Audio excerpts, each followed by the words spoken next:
আমরা যে নামাজে তাশাহুদ পড়ি, আত্তাহিয়াতু পড়ি, আমরা সেটা পড়ি যে, কিন্তু সেটার পেছনে যে একটা সুন্দর গল্প আছে, সেই গল্পটা হয়তো আমরা জানিই না।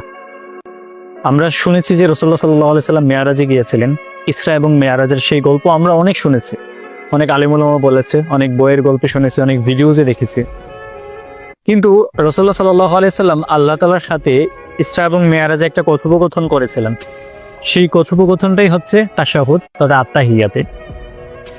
রাসূলুল্লাহ সাল্লাল্লাহু আলাইহি সাল্লাম আল্লাহ তাআলার সাক্ষাতে কিন্তু আল্লাহ তাআলাকে সালাম দেন নাই, কারণ আল্লাহ রাব্বুল আলামিন নিজেই তো শান্তি দেন সবাইকে।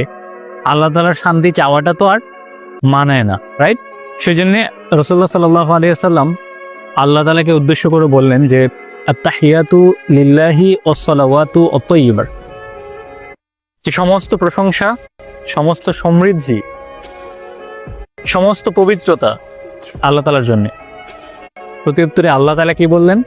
আল্লাহ তাআলা বললেন যে আসসালামু আলাইকা আইয়ুহান নাবিয়্যু ওয়া রাহমাতুল্লাহি ওয়া বারাকাতুহু, যে হে আমার সুপরিচিত নবী, রহমত এবং শান্তি বর্ষিত হোক আপনার উপরে। সাল্লাল্লাহু আলাইহি সাল্লাম আবারও বললেন যে আসসালামু আলাইনা ওয়া আলা ইবাদিল্লাহিস সালিহিন, যে আমাদের উপর শান্তি বর্ষিত হোক এবং আরো বর্ষিত হোক তাদের উপরে যারা সৎ কর্মশীল।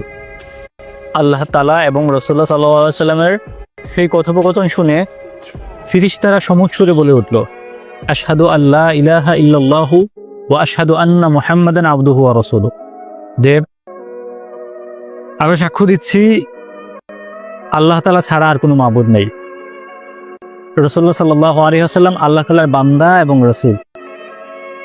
আমরা ইবাদতে মজা পাই না এই জন্যেই, কারণ হচ্ছে আমরা আসলে ইবাদতের গল্পগুলো বুঝি না। সূরাতে আল্লাহ তাআলা কি বলেছে সেই গল্পগুলো জানি না।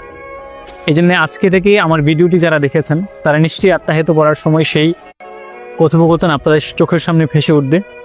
সেই চমৎকার দৃশ্যগুলো আপনাদের সামনে ভিজুয়ালাইজ হবে এবং আপনারাও মজা পাবেন।